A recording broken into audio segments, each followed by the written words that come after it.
Muy buenos días, hermanas. Vamos a ver nuestra cuarta lección de este curso y la lección se titula El atrio, el altar del holocausto y la fuente del lavatorio. El atrio o patio medía 100 codos de longitud por 50 codos de anchura y 5 codos de altura, y era un lugar exclusivo para el pueblo de Israel, porque si bien es cierto que había muchos pueblos alrededor, solo Israel era el pueblo de Dios. Primeramente vamos a estudiar las cortinas del atrio. Las cortinas del atrio eran de lino y estaban sostenidas por 60 columnas de bronce, que a su vez descansaban sobre bases del mismo metal, junto con sus correspondientes estacas para estabilizar dichas columnas, que al igual que las estacas del tabernáculo eran también de bronce, pero los capiteles que coronaban las columnas y sus molduras para unirlas entre sí eran de plata. Las molduras eran unas varas que conectaban una cabeza de columna con otra y servían para colgar de ellas las cortinas, uniendo así con plata todas las columnas en derredor del atrio. El lino de las cortinas simboliza la justicia que rodea la presencia de Dios, porque Él es absolutamente santo. De ahí que el pecador no puede acercarse a Dios. Esto nos enseña que es necesaria la justicia perfecta de Dios para poder tener acceso a Él, como dice Romanos capítulo 3, versículo 21 al 24. Pero ahora, aparte de la ley, se ha manifestado la justicia de Dios, testificada por la ley y por los profetas. La justicia de Dios por medio de la fe en Jesucristo, para todos los que creen en Él, porque no hay diferencia, por cuanto todos pecaron y están destituidos de la gloria de Dios, siendo justificados gratuitamente por su gracia, mediante la redención que es en Cristo Jesús. Estas paredes de lino eran demasiado altas, lo que impedía mirar por encima de ellas, y esto indicaba que la justicia divina es demasiado alta para el hombre, está por encima de la justicia humana, y también nos dice que el que no era del pueblo de Dios, o sea, el incrédulo, no puede ni ver ni comprender a Dios, como dice 1 Corintios 2:14. Pero el hombre natural no percibe las cosas que son del Espíritu de Dios, porque para él son locura, y no las puede entender porque se han de discernir espiritualmente. De esta manera se enseñaba a quienes se encontraban fuera del atrio que por sí mismos no podían entrar al lugar donde se manifestaba Dios, pero a su vez el atrio protegía a los que se hallaban dentro de su recinto. A continuación vamos a estudiar las columnas del atrio y sus bases de bronce. Hermanas, es muy significativo que el lino, que nos habla de la justicia de Dios, estaba sujeto al bronce, que representa el juicio de Dios, y que ambos se hallaban unidos a las molduras de plata, que representan a la redención. Y todo esto nos habla del Señor Jesucristo, pues Cristo como columna permanece para siempre y es poderoso. Apocalipsis capítulo 1 versículo 8 dice: Yo soy el alfa y la omega, el principio y el fin, dice el Señor, el que es y que era y el que ha de venir, el Todopoderoso. Cristo como moldura nos habla de Él como el deleitoso, el amado y el deseado. Pues la palabra moldura puede ser también traducida con estas palabras: deleitoso, amado y deseado. Y esto nos recuerda el libro del Cantar de los Cantares, capítulo 6, versículo 3, que dice: Yo soy de mi amado, y mi amado es mío. Él apacienta entre los lirios. Y Cristo como capitel nos recuerda que el Señor está coronado como Rey. Hechos de los Apóstoles, capítulo 2, versículo 36, dice: Sepa pues ciertísimamente toda la casa de Israel que a este Jesús, a quien vosotros crucificasteis, Dios le ha hecho Señor y Cristo. Pero las columnas del atrio no solamente hablan de Cristo, sino también de la Iglesia y nos hablan de seguridad, estabilidad, unidad y también de responsabilidad de nosotros los creyentes. Primeramente seguridad, porque la justicia de Dios ha sido plenamente satisfecha y las columnas erigidas sobre estas bases de bronce simbolizan al creyente, que están edificados sobre la perfecta obra de Cristo. El fundamento, pues, está puesto, como dice 1 Corintios 3:11, porque nadie puede poner otro fundamento que el que está puesto, el cual es Jesucristo. Nos hablan de estabilidad, porque en el libro de Números capítulo 3, versículo 37, se hace referencia a las estacas y cuerdas que servían para sostener las columnas del atrio y darles firmeza. Y así también el creyente tiene sus estacas, que son las promesas de Dios, y que dan estabilidad a nuestra experiencia cristiana. He aquí una de estas estacas, hermanas. Juan capítulo 10, versículo 28 dice así: y yo les doy vida eterna, y no perecerán jamás, ni nadie las arrebatará de mi mano. Nos hablan de unidad, porque la plata de la expiación ofrendada por los contribuyentes israelitas unió aquellas 60 columnas. Así igualmente la obra redentora de Cristo une a los creyentes en él.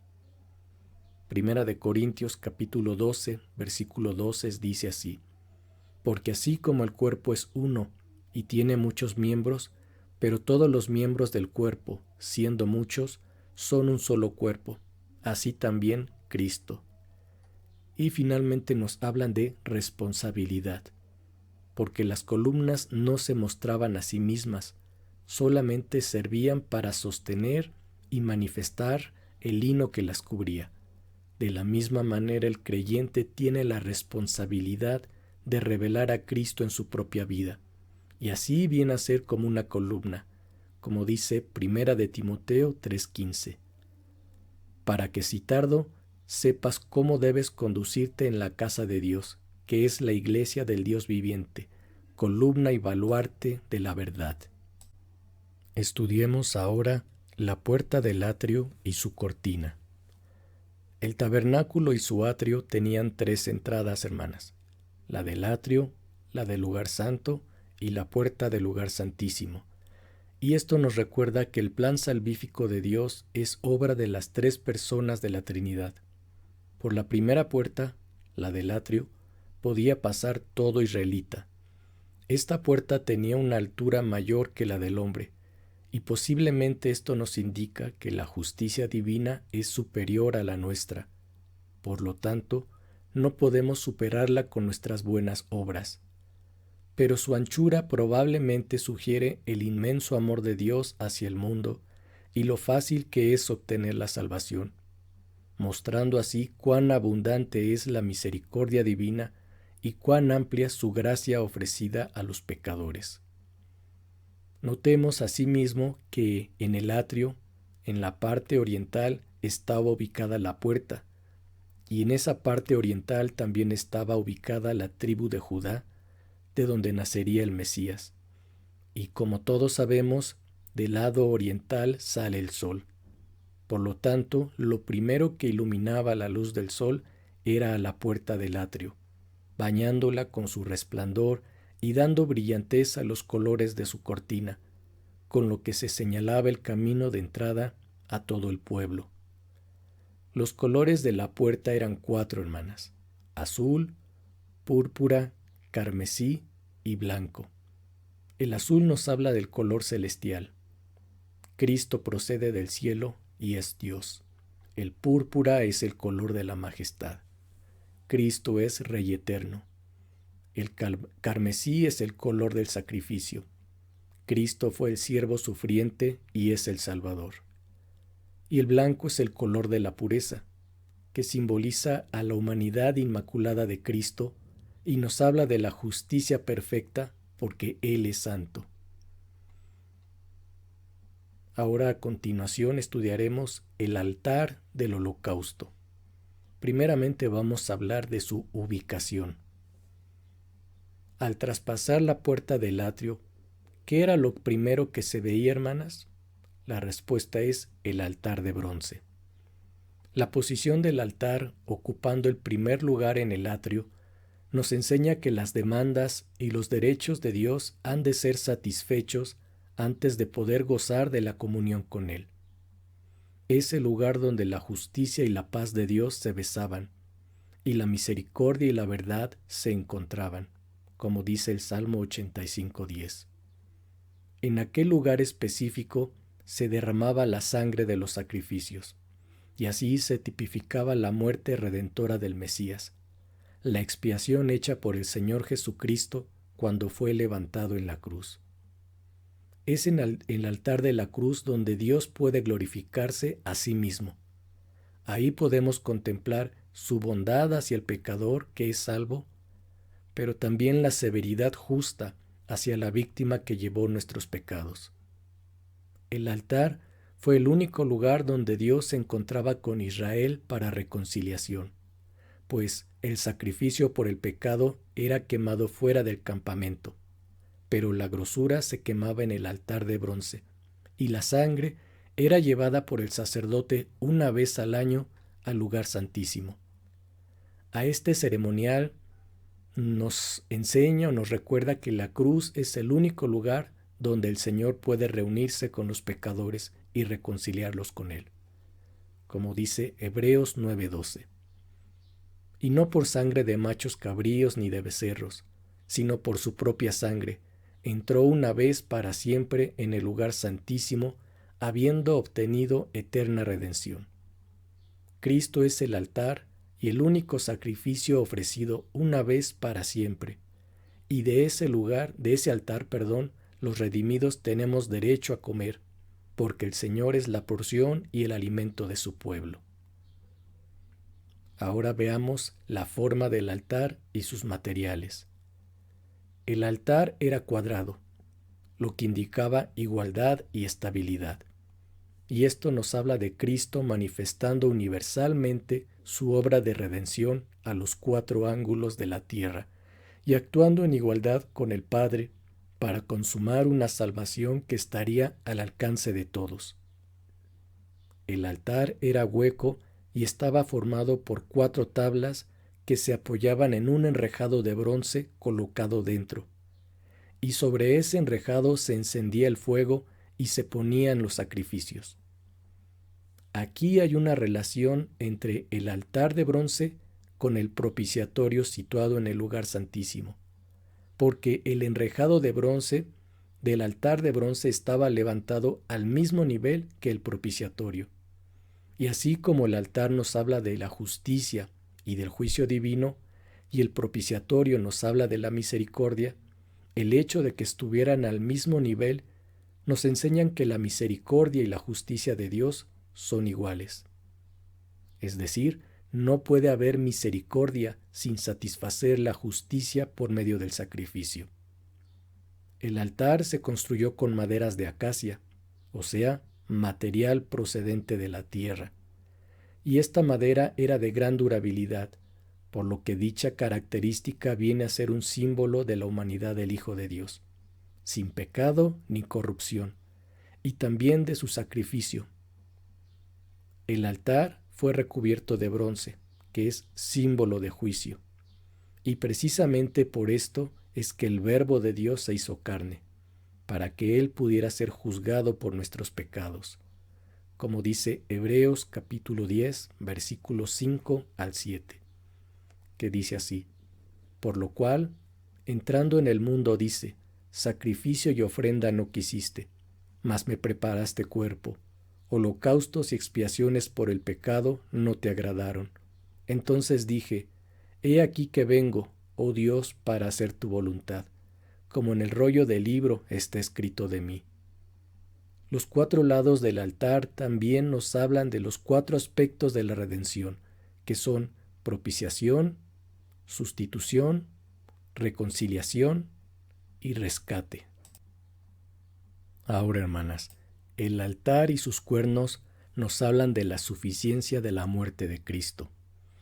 Los cuernos simbolizan la fuerza, y ello nos habla del poder de la muerte y resurrección de nuestro Señor Jesucristo en un alcance universal.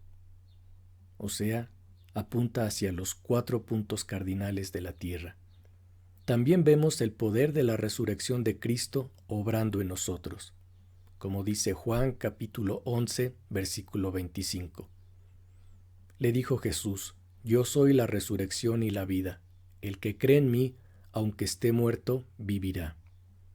Los cuernos eran usados para atar en ellos a las víctimas propiciatorias, y así el Señor Jesús, por su amor hacia los pecadores, sería atado al altar de la cruz en obediencia a la voluntad de Dios.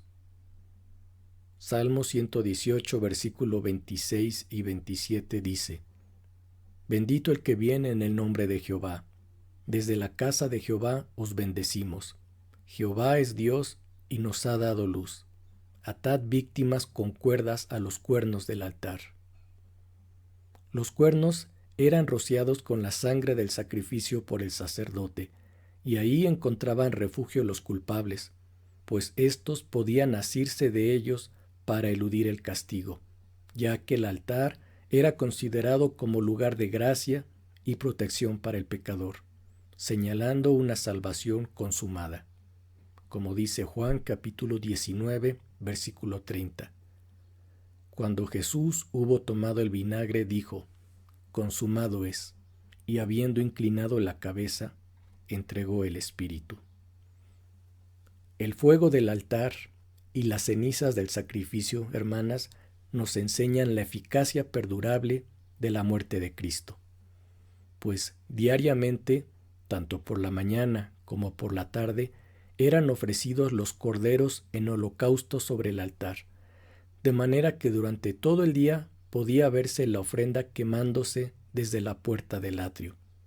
Del mismo modo, el sacrificio de Cristo es siempre recordado por Dios y no pierde su valor ante Él, como dice la epístola a los Hebreos en el capítulo 1, versículo 3, el cual, siendo el resplandor de su gloria y la imagen misma de su sustancia, y quien sustenta todas las cosas con la palabra de su poder, habiendo efectuado la purificación por nuestros pecados por medio de sí mismo, se sentó a la diestra de la majestad en las alturas.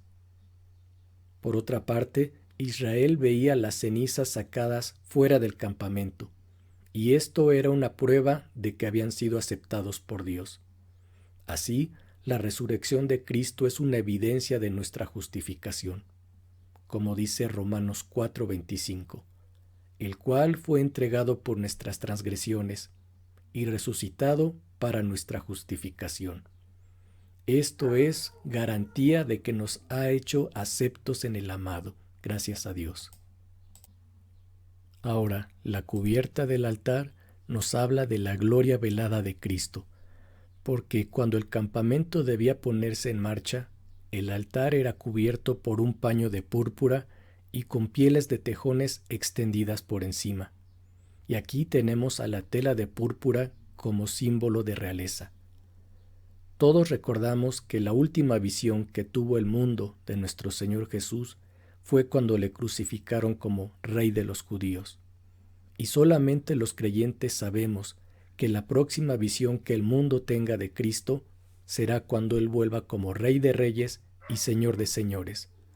Pero entre tanto que el Señor viene, vemos su gloria cubierta bajo un símbolo de rechazamiento, esto es, los cueros de tejones. La gloria de su realeza mesiánica permanece velada a los ojos de un mundo y como testimonio de que fue despreciado y desechado entre los hombres, como dice Isaías 53, versículos 2 y 3. Pero este altar de bronce no tenía gradas, hermanas, y esto nos habla de la condescendencia de Cristo. En el altar no había ni gradas ni peldaños de piedra para que el sacerdote subiera.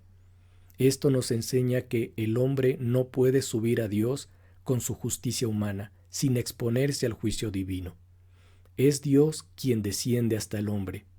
Vemos la condescendencia divina manifestada por nuestro Señor Jesús en la encarnación.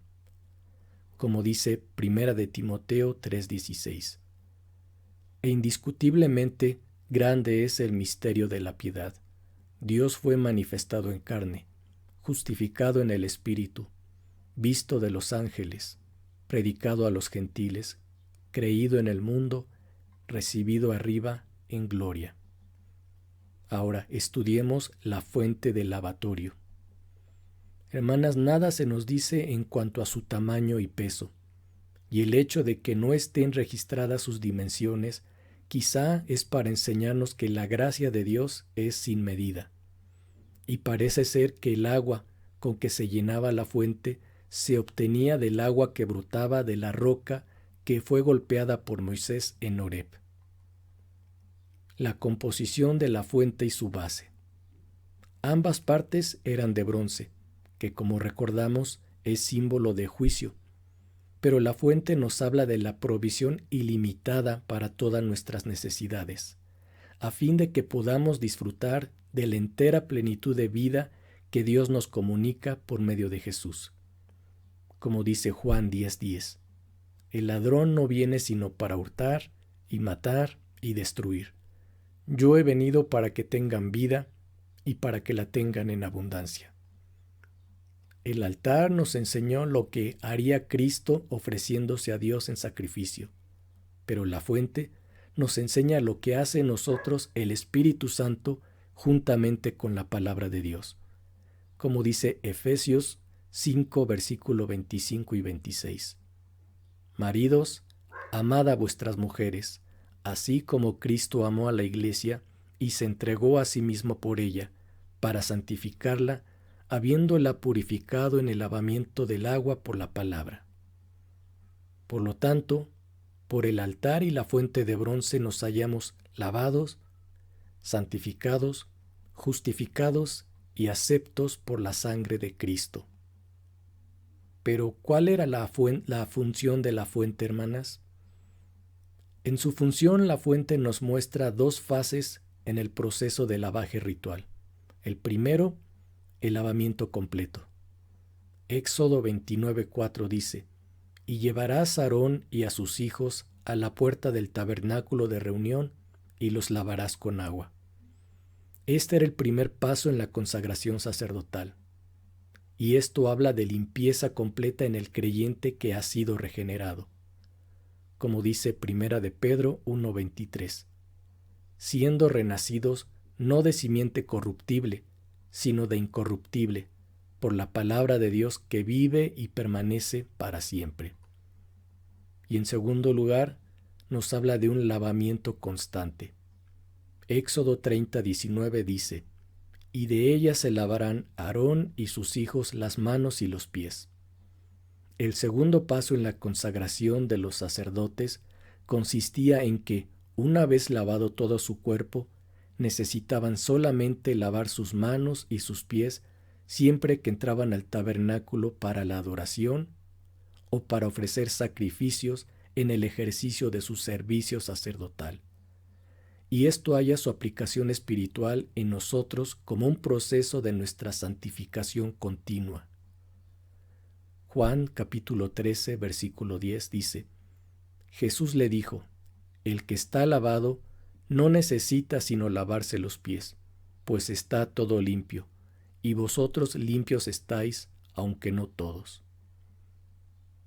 Y finalmente veamos la ubicación de la fuente. La fuente estaba en el atrio, entre el altar del holocausto y la puerta del tabernáculo. Y esto nos dice que nuestro pecado ya fue expiado por Cristo en el altar de la cruz, pero ahora debe haber limpieza antes de que nosotros entremos a la presencia de Dios para adorarle y servirle. En la dispensación de la ley, la muerte se nos presenta como símbolo de comunión interrumpida cuando el sacerdote no cumplía con el lavatorio, pues la Escritura dice: se lavarán con agua para que no mueran. Pero en esta época de la gracia, bajo la que nosotros nos hallamos hoy, si el creyente no quiere ser limpiado por la palabra, su vida terrenal también puede ser acortada. Como dice Primera de Corintios, capítulo 5, versículos 4 y 5, que dice: En el nombre de nuestro Señor Jesucristo, reunidos vosotros y mi espíritu, con el poder de nuestro Señor Jesucristo, el tal se ha entregado a Satanás para destrucción de la carne, a fin de que el espíritu sea salvo en el día del Señor Jesús. Y para concluir, estudiaremos las tablas doradas del tabernáculo. Las tablas descritas aquí pertenecían al armazón y formaban propiamente el tabernáculo. Este estaba formado por 48 tablas de madera, todas iguales, recubiertas de oro que se extendían a lo largo de los 3 lados del tabernáculo. Dichas tablas estaban distribuidas en el siguiente orden: 20 en el costado que daba al sur, 20 del lado norte y 8 que estaban orientadas hacia el occidente. Pero, ¿qué nos enseñan estas tablas a nosotros los cristianos? Primeramente, nos hablan de la procedencia de las tablas. La madera de esas tablas provenía de la tierra y de una clase especial de árbol muy resistente y casi incorruptible que es la acacia. Y como la madera tipifica la humanidad de Cristo, también tipifica a nuestra humanidad. Así nosotros fuimos cortados de la tierra para ser puestos en el templo de Dios como columnas.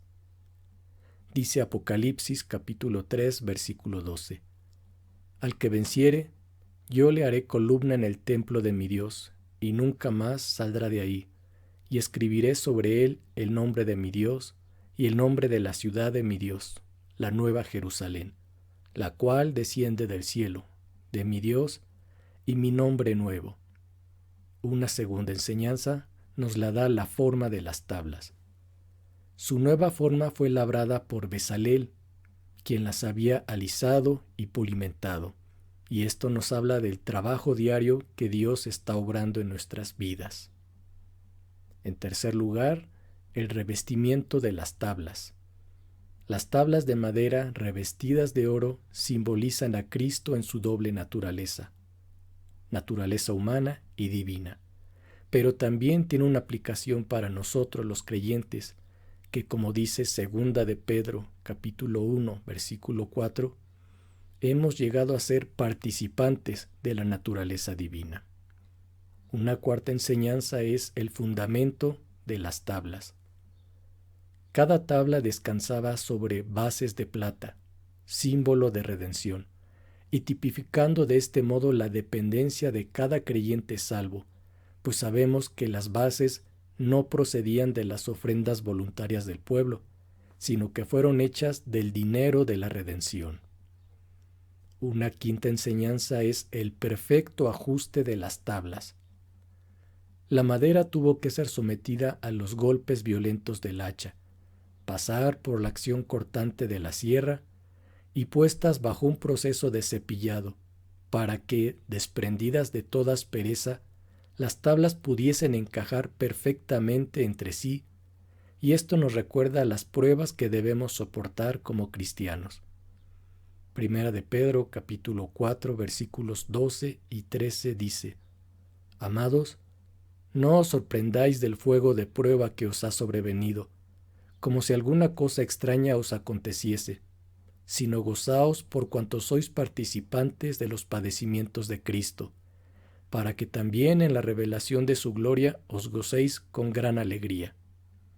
Pero además, cada tabla fue afirmada por arriba y por abajo, para que no hubiera fisuras o huecos, ni quedasen espacios de separación entre ellas. La aplicación espiritual para nosotros aparece en Efesios capítulo 4, versículo 16, que dice: De quien todo el cuerpo, bien concertado y unido entre sí por todas las coyunturas que se ayudan mutuamente, según la actividad propia de cada miembro, recibe su crecimiento para ir edificándose en amor. Y en sexto lugar, o la sexta enseñanza, es la colocación de las tablas. Cada tabla fue adaptada y puesta en su lugar correspondiente por el mismo Moisés. Recordemos que Moisés elegido por Dios para ser instrumento de la liberación de su pueblo, era también tipo de nuestro Señor Jesucristo. Y así, solamente el Señor puede añadir a los salvos a su iglesia y poner a cada miembro en el cuerpo de Cristo según el sitio que le corresponda. Como dice 1 de Corintios capítulo 12, versículos 12 al 14. Porque así como el cuerpo es uno y tiene muchos miembros, pero todos los miembros del cuerpo, siendo muchos, son un solo cuerpo, así también Cristo. Porque por un solo espíritu fuimos todos bautizados en un cuerpo, sean judíos o griegos, sean esclavos o libres, y a todos se nos dio a beber de un mismo espíritu. Además, el cuerpo no es un solo miembro, sino muchos. Y hasta aquí con esta lección, hermanas, que el Señor les bendiga.